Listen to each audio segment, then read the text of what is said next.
Japanese are work-oriented and focus more on work than on family relationships. The Japanese are like this because they don't want to have a family. Because if they have a family, they will have a huge responsibility. And they will get married, and they will raise a child. So they are afraid of becoming poor.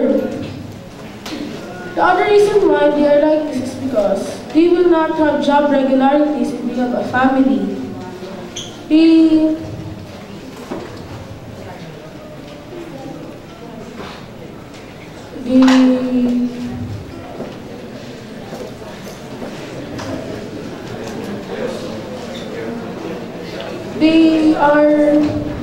are only hiring those who are still youthful.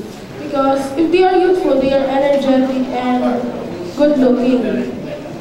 But if they are old already, they will not be hired, so they will not have job regularities.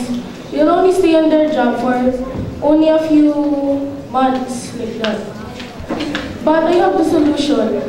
The solution is that the government should tell the people in Japan that even though they have a family, they can still have job regularities.